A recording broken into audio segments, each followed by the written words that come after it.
Hey, and welcome back to GlobeZ. Today, Eli and I are going to be talking about the European Union. Yes.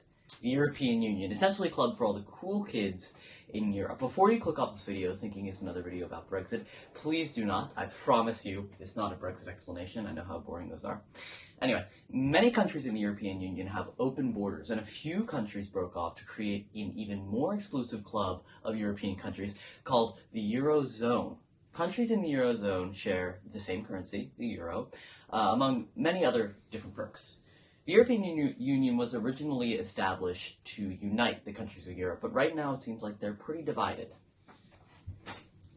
So the Eurozone has their own bank, the European Central Bank, otherwise known as the ECB, that prints and manages their currency, the euro, and tries to keep its value stable. It's kind of like a normal bank, except it works for countries instead of actual people. Anyway, over the past few years, a few countries in the Eurozone, Greece and Italy, not to point fingers, have had severe financial crises.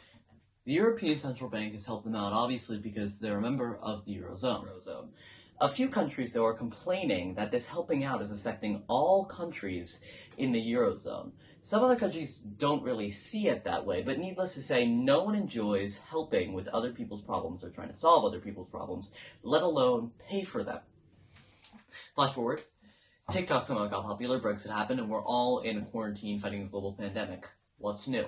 Anyway, some countries in the Eurozone were hit harder than others, and those countries that were hit hard asked for support and assistance from the European Central Bank, ECB, and the countries that were not hit as hard. For the countries that were doing relatively okay, that's essentially asking them to eat leftovers instead of Chipotle, which I don't know about you, I love Chipotle. Anyway, there's a ton of debate. They essentially pulled an all-nighter, and on Thursday, financial ministers from the countries came to an agreement.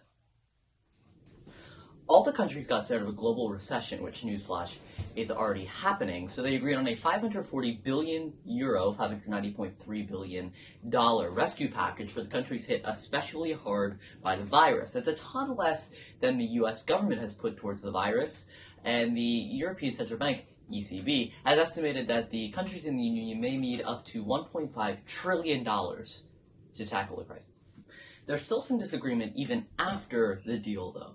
Northern, more well-off countries, such as Germany, Finland, and the Netherlands, are still reluctant about paying off the debts of southern countries, particularly Italy. In response to this disagreement, Italy and other southern countries have created something called Corona bonds, essentially a way to spread out all of the debt from the coronavirus all over the European Union as a high-key insult. Politicians in Berlin and Hague, which is an important city in the Netherlands, still are reluctant about paying off the debt because they fear political backlash from their own citizens. The fate of the European Union kind of rests on all of this, because if the northern cities and the southern cities can't agree, what's the point of having the European Union in the first place? Charlotte talked to an expert this week to iron out the details. Charlotte? Yes, I'm here with Mr. Matthias Matthiijs, a senior fellow for Europe at the Council on Foreign Relations and an associate professor of international political economy at the Johns Hopkins School of Advanced International Studies. Thanks for joining, Mr. Matthias. Just a quick recap. There's a divide between the North and South of Europe, and let me tell you, it is not small. Starting off with some stereotypes, people tend to see Northern Europeans as super hardworking, while people tend to see Southern Europeans as just living their lives. In terms of wealth, well, Northern Europe seems to have a lot more of it.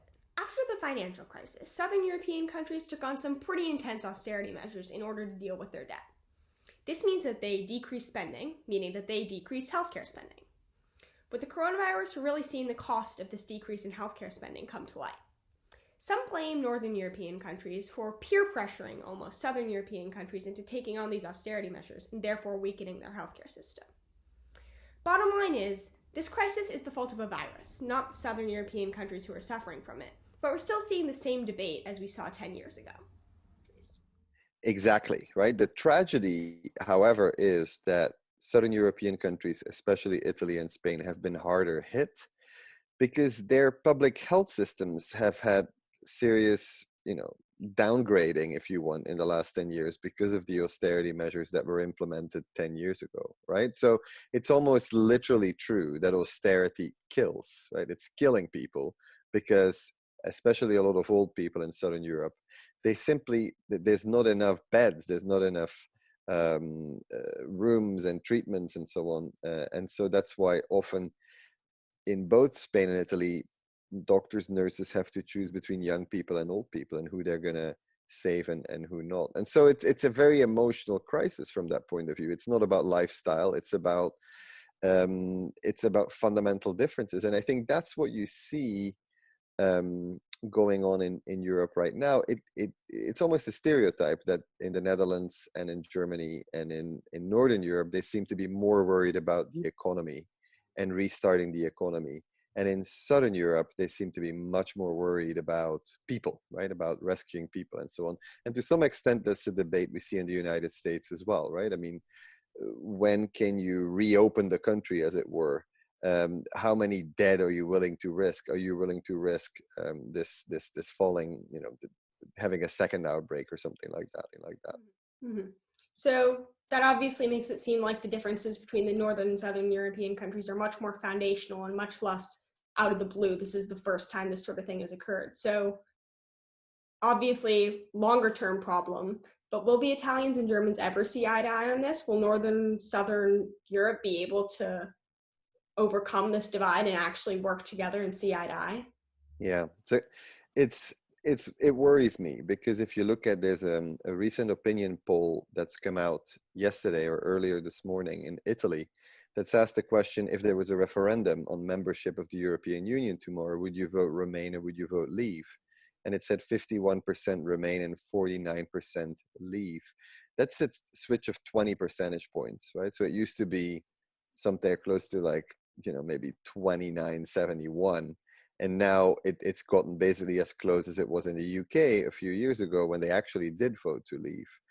Obviously, the differences are more fundamental, right? Is that Northern Europeans believe that the European Central Bank can solve the problem by buying up debt temporarily, right? Southern Europe is saying, well, but that's just a temporary fix. It helps us, but the last thing we want to do right now is go further into debt, right? So what Southern Europe really wants right now is almost like some sort of Marshall Plan from the North, right, where there's just dramatic aid to rebuild these economies so that they don't go further into debt. And Northern Europe is saying, well, listen, there's nothing we can do about that now. We'll get to that later. That being said, there's deep wounds that have opened up in this, and this was there at the very beginning, right? I mean, of the euro being agreed upon, is that the Germans insisted on a stability pact that was basically going to keep the Italians out. But then there was a change in government in France where socialists came to power, and Lionel Jospin, who was prime minister at the time, insisted we're not going forward with the Eurozone without having Italy in it. And Helmut Kohl, who was Chancellor of Germany at the time, made the very political decision to take the Italians in, right? And so they're now kind of still living with these consequences.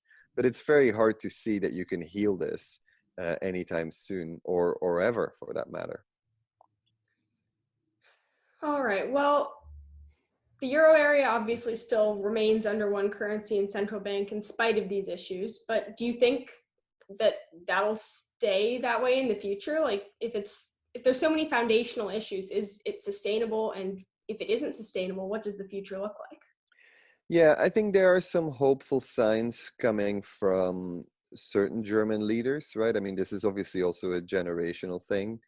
The Social Democrats in Germany are moving more towards more solidarity and are warming up to Eurobonds. They were supporters of this 10 years ago, but then they realized it was hugely unpopular in Germany, and they basically shelved that debate and said, we won't support it for now. So those are hopeful signs. And there's, generational things in Europe going on as well. That being said, I mean, if it's not completely unthinkable that you do have a kind of populist leader in Italy coming to power who says the euro is too constricting, it's too restrictive for us, so we don't have enough kind of policy levers that we can use, fiscal policy, that there's been a lot of talk about them issuing smaller debt instruments themselves that could be used almost as money in Italy. And that would obviously violate the rules of the euro, and that would put Italy with with one leg out of the euro and one leg in the euro.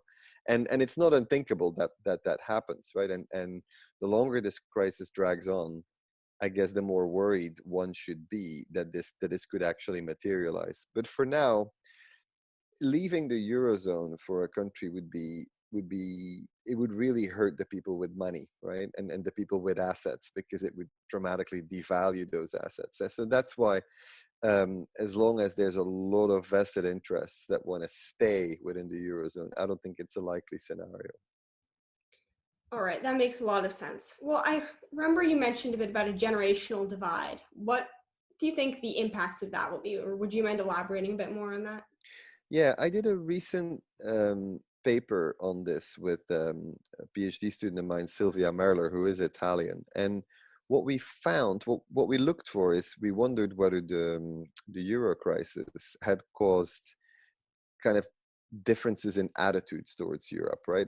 Especially north versus south. And I had expected to kind of find that Southern Italians, especially young Southern Italians who had massive unemployment and so on, would have turned against Europe, and that Northern European youth would have become more pro-European because somehow their economic model or something like that was vindicated by the crisis. And we found the exact opposite, which is interesting because it did mean that now, and this is just a few years ago, we'll see if this current crisis will impact it, but actually Southern European youth, and with youth I mean 18 to 24-year-olds, are the most likely to identify as European rather than as Italian or Spanish, while Northern European youth are now the least likely to identify as European. They're more likely to identify as Dutch or German or Finnish or Austrian or Belgian or something like that.